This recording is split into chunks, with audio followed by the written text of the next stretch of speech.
ते बोल. नमस्कार मंडळी, तुमच्या सगळ्यांचं स्वागत आहे स्नेहाच्या दुनियेमध्ये. आणि आज आपण चाललोय आहे वारीसाठी. पूर्ण आपण करणार नाही पंढरपूर, पण निदान हडपसर पर्यंत तरी आपण गेलं पाहिजे असं वाटतं. तर आपल्या सारसबागेपासून आम्ही चालू केली आमची पायी वारी आणि निघालो. बघतोय एखादी दिंडी मिळतीये का, म्हणजे त्यांच्या सोबत आपल्याला जाता जमेल. तर कसा प्रवास होता हा सगळ्याला तुम्हाला दाखवते. रामकृष्ण हरी. आणि आमच्या सोबत ह्या जर्नीमध्ये बरेच लोक आहेत. समोर पण भरपूर गर्दी आहे. एक दिंडी पाहतोय ज्याच्यामध्ये घुसून त्यांच्यासोबत जाता जमेल असं. आम्ही आमची गाडी जी आहे ना, ती ज्या सारसबागेचं वाहनतळ आहे की नाही तिथे ठेवली. कारण कसं असतं, गाडी सेफ असणं अशा वेळेला महत्वाचं असतं. परत यायला किती वेळ होईल माहिती नव्हतं. मग सारसबागेवरून तिथून निघालो आणि स्वारगेटवर आल्यानंतर असा मस्त चंदन आणि बुक्का याचं सगळं लावलं टिळा आम्ही आणि आमची वारी सुरुवात केली. आजची वारीला माझ्या सोबत होती माझी नणंद. फर्स्ट टाइम आम्ही वारी करत होतो. मी पण कधीच हा अनुभव घेतला नाही. त्या पण फर्स्ट टाइम म्हणजे वारीचा अनुभव घेत होता. तर एकीला दोघी सोबत, कारण फर्स्ट टाइम जायचं म्हटलं परत यायचं कसं, ह्या सगळ्या गोष्टी म्हणून आम्ही दोघी सोबत गेलो. आणि सोबत त्याच वेळेला आम्हाला एक दिंडी मिळाली आणि आम्ही त्यांच्यासोबत आमच्या प्रवासाला सुरुवात केली. वारीत जात असताना अनेक लोक, जे म्हणजे वेगवेगळे आपल्याला लोक दिसत होते. खूप जण होते असे नाही का प्रवास करत. काही पुण्यातलीच होती, काही मुंबईवरून आलेली लोक सुद्धा होती. आज सकाळपासूनच पावसाची भुरभुर भुरभुर सुरूच आहे. म्हणतात ना, काहीतरी असं कधी नाही केलेलं करण्यासाठी ना अडथळे येत असतात. कारण फर्स्ट टाइम आहे आमचा. आम्ही यापूर्वी कधीच गेलेलो नाही अशा वारीमध्ये वगैरे. तर ह्या वर्षी ट्राय करते, बघू जमते कसं. सगळा अनुभव जो काही असेल तुमच्यासोबत अनफिल्टर्ड शेअर करण्याचा प्रयत्न करतेय.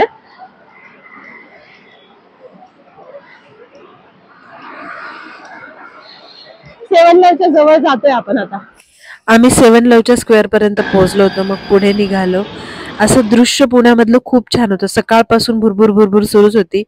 मग पुढे चालत चालत कंटोन्मेंट आम्ही क्रॉस केलं आणि जागोजागी वाटण्यासाठी, म्हणजे जे माऊली म्हणतो आपण, भक्तजण होती वारकरी, त्यांना सगळं असं देण्यासाठी कुठे पाणी वाटप चालू होतं, कुठे चहा, कुठे बिस्किट, कुठे केळी, तर कुठे काय. असं सगळेजण जशी जमेल तशी आपली सेवा म्हणून वारकऱ्यांना प्रदान करत होते. पुणे कंटोन्मेंटचा जो एरिया आहे ना, त्याच्या पुढे आलोत आम्ही. जागोजागी खाण्यासाठी सगळे वस्तू असे देतात आपल्याला नाही का. म्हणजे कोणी केळी देत आहे, कोणी बिस्किट देत आहे. म्हणजे जे चालतायत माऊली त्या सगळ्यांची सेवा म्हणून लोक त्यांचे काम चालू आहे.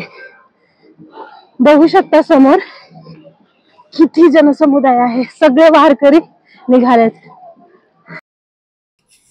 पुढच्या हद्दीत आल्यानंतर अशा छान महिला तयार होऊन आम्हाला असं चहा वगैरे देताना दिसले. बरेच भले ग्रुप पण दिसत होते बरं का. सगळ्यांनी एकसारख्या टोप्या, त्यावर काहीतरी लिहिलेलं.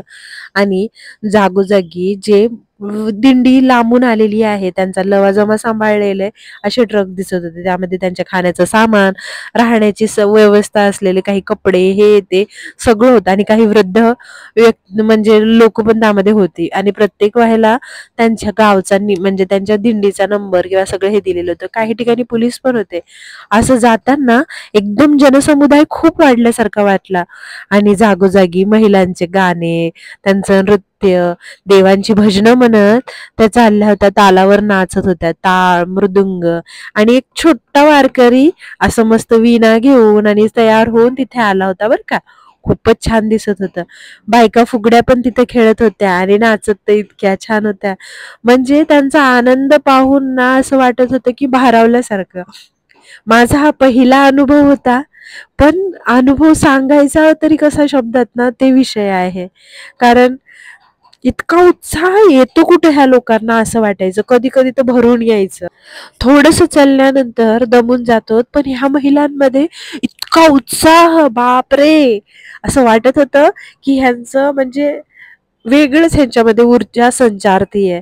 आणि पुढे जात असतानाच आम्हाला दिसली संत तुकाराम यांची पालखी. मग काय लगबग सुरू झाली की नाही दर्शनाची. मग एका ठिकाणी वीणा आणि अशी तुळस ठेवलेली होती. महिलांना तर फुगडीचा ना ठेका धरायला काही लागतच नव्हतं. इतक्या मस्त फुगडी खेळत होत्या आणि काही जणी तर नृत्य करत होत्या. मग आता संत तुकारामाची पालखी दिसतीये तर म्हटलं दर्शन घ्यायला जायचं. बट एवढ्या मोठ्या गर्दीमध्ये कसं जाणार, होईल का बरं दर्शन, असंही वाटायचं एकदा दर्शन घेतलं तर होऊन जाईल ना, पावलांना हात लावलं तर काहीतरी समाधान मिळेल. जवळ जाण्याचा प्रयत्न करत होती पण गर्दी अशी ओथंबून वाहत होती, म्हणून जवळ जाऊन दर्शन घेण्याचा तर काही योग त्यावेळेला तर आलाच नाही. खूप असा प्रयत्न करत होते मी, गेली पण त्यामध्ये, पण काय करणार, 2-3 माणसामध्ये चेंगरली गेली. मग माय रिटर्न आली. नको म्हटलं आता जिथे भेटेल दर्शन करून घेऊ आपण देवाचे. म्हटलं तुम्हाला दाखवते, त्यांची बैलजोड पण किती छान आहे बरं का. ही पालखी, हा रथ ओढण्यासाठीची जी बैलांची जोडी होती ना, ती जवळपास एका माणसाच्या उंचीचे होते ते. आणि गर्दी जर तुम्ही पाहायला गेलीत तर अशी भयानक, मागे पुढे खूप म्हणजे खूपच गर्दी होती. आणि माऊलींचा जो रथ आहे तो पण खूप छान सुंदर फुलांनी सजवला होता. गुलाबाची, झेंडूची अशी कलरची फुलं होती. आणि त्यावर मस्त असं लिहिलेलं होतं जगद्गुरु. आणि काय लिहिलेलं होतं दुसरं, पाऊले चालती पंढरीची वाट. हे दृश्य मनाला शांत तर करणारं होतच, पण एवढा जनसमुदाय, एवढी म्हातारी माणसं, पण त्यांच्यामध्ये असलेली ही ऊर्जा, त्यांच्यात असलेली ही वेगळीच अद्भुत दैवी शक्ती म्हणावं असं वाटत होतं. कारण कुठून येतो हा उत्साह, कुठून येतो एवढा हे त्यांच्यामध्ये म्हणजे उल्हास की हे करण्यासाठी. अहो कुठल्या पब मध्ये गेलं तरी लोकांना नशा लागते, म्हणजे ते नशेनंतर ते डान्स करायला लागतात, आपण असं म्हणतो. बट इथं यांना भगवंताची जी नशा म्हणतो किंवा नामस्मरणाची ओढ म्हणू, त्या सगळ्यामध्ये हे लोक न्हावून गेले होते. आणि तसंच त्यांचं चाललं होतं. कोणाच्याच असं आपल्याला वाटत नव्हतं की हे थकले असेल किंवा काही. आणि विचारलं तरी म्हणायचे, अहो माऊली काही नाही होत, खूप छान वाटते. आम्ही तर वाट बघत असतो. काही वयोवृद्ध वारकऱ्यांना बोलत असताना मन अगदी भारावून जात होतं. आणि असंच मनात कशा तरी वाटत होतं की ह्यांच्यामध्ये इतकी ऊर्जा कुठून येते. चला आता तुम्हाला दाखवते वारीमध्ये कसे ते सगळेजण चालले होते दिंडीमध्ये. पालखीचं दर्शन करणं खूप अवघड आहे, गर्दी भरपूर आहे, जनसमुदाय असं ओसंडून वाहतोय, प्रत्येकाला दर्शन घ्यायचंय. बघू आता.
जायचं का यांच्यामध्ये दीदी? जायचं का यांच्यामध्ये? पालखीच्या जवळ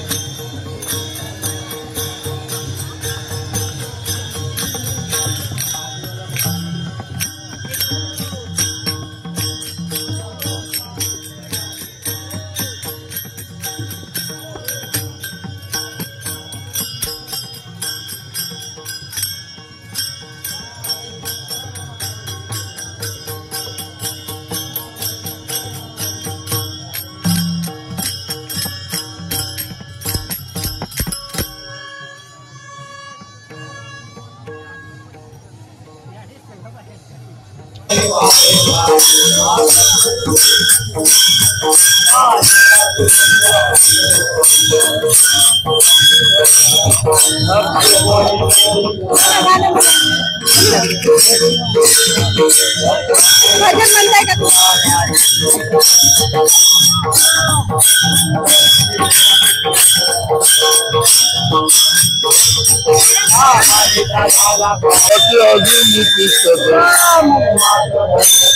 काही म्हणे भगवत श्रवणे कीर्तने झाले ते पावन झाली ते विश्रांती यात्रेच्या सकाळा पादश्रवणे आसुर झाला ब्रह्मारूप सत्यपण अर्जुन नर नारायण सत्य निकट हनुमंत बजर बळी आणि विष्णू प्रल्हाद नारद व्यास आणि वशिष्ठ वाल्मिकाधिक सुखाधिक योगी रंजले श्रीरंगे उद्धव यादव आणि ते गोपाळ अनंत भक्त राशी देवानर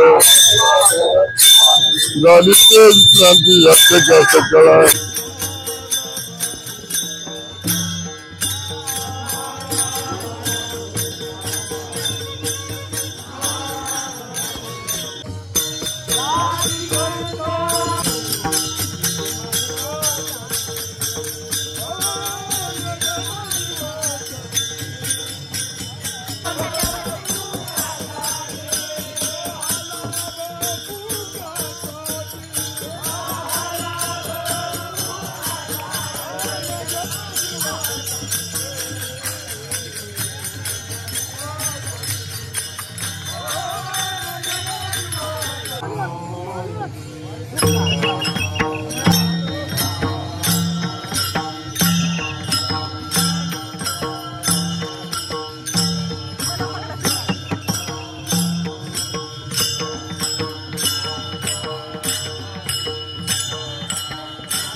गर्दी नाही तेवढी.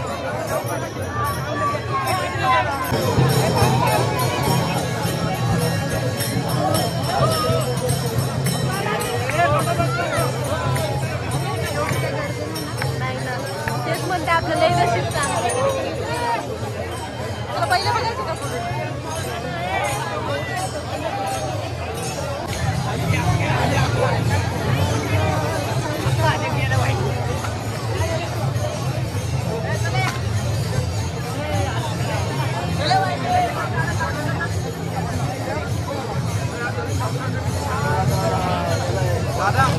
दादा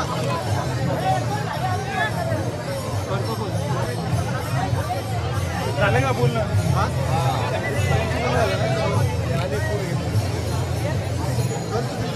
माणसापेक्षा मोठा आहे पहिलं आहे तिथे. माणसापेक्षा मोठा आहे बघा.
प्रवासाची सुरुवात झालेली आहे आणि इथं महिला वर्ग मस्त एन्जॉय करतोय. टाळ मृदुंगाच्या तालावर त्यांचं नाचू सुरू आहे, कोणी फुगड्या खेळत आहेत. हे सगळं दृश्य आपण टिपलं आणि स्वतः सुद्धा या सगळ्या गोष्टींचा आनंद घेण्याचा मी प्रयत्न केला. चला तुम्हाला दाखवते जनसमुदाय कसा हे करतोय.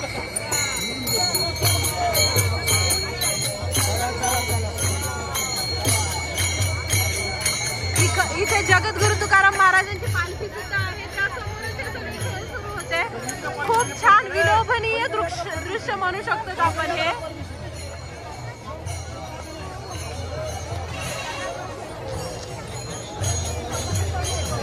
पालखीला चलताना रेकॉर्ड करू नाही केलं मला, म्हणजे तू नाचलीच नाही ना.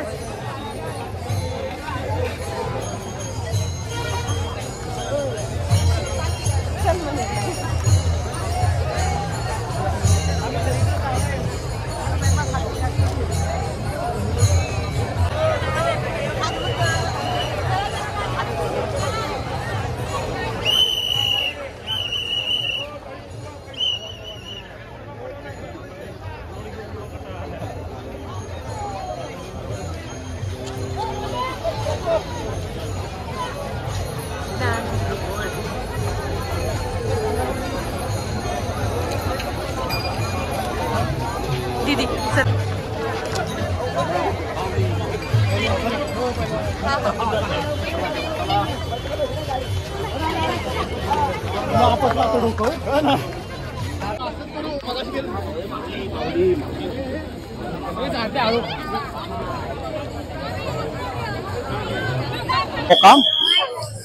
रामकृष्ण हरी. मी बोलते की नलाखाडीची महामंडलेश्वर डॉक्टर दीपावताई नंदगिरी. मी पुण्यावरून आलेले आहे आणि आम्ही संत तुकाराम महाराजांच्या पालखीमध्ये 13 नंबरची दिंडी आमची. हे पहा सगळे दिंडी वारकरी, खूप छान वाटतं. जय श्री राम, रामकृष्ण हरी. आता आशीर्वाद तो वारीमध्ये आता आमची दुसरी वर्ष दुसरं आहे, पण खूप छान वाटतंय वारीमध्ये. जो आनंद मिळतो तो कुठल्याही क्षेत्रात म्हणा, कुठल्याही धर्मात म्हणा भेटणार नाही. आणि इथं वारीमध्ये आलेले सगळे कुठले जात विचारत नाही, धर्म विचारत, तो एक मोठा आहे. आणि आम्हाला किन्नर आखाड्याला घेऊन चालतात आमचे महाराष्ट्रीयन सगळे. खूप छान वाटतं आम्हाला की वारीमध्ये आम्ही जातो. धन्यवाद.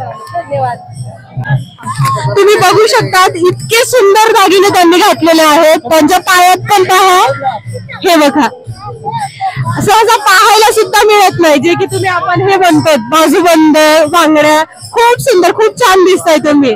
आणि रामकृष्ण हरी. मला स्वतःला आधी प्रश्न पडायचा, हे वारकरी जातात खरंच त्यांना म्हणजे इतकं असेल का की देवभावनेने इतके जातात, काही त्रास होत नसेल का, की एक परंपरा लावून दिली म्हणून करतायत असं वाटायचं. पण ज्या वेळेस आपण त्यांच्यासोबत जातो की नाही त्यावेळेस कळतं की असं नाही की त्यांना फक्त ते एक वारीला जायचंय म्हणून नाही. त्यांच्यामधून अशी एक ऊर्जा दिसती आपल्याला की त्यांना पांडुरंगाच्या भेटीची कशी आस आहे. आणि त्यांच्यासोबतच त्यांना सेवा देण्यासाठी डॉक्टर म्हणा, विशेष पोलीस पथक, हे सगळेजण ह्या सगळ्या कार्यासाठी लागून असतात. या छोट्याशा ज्या वारीचा प्रवास होता त्यामध्ये मला खूप छान अनुभव आले. मन अगदी तृप्त आणि खूप समाधान लागल्यासारखं वाटतंय.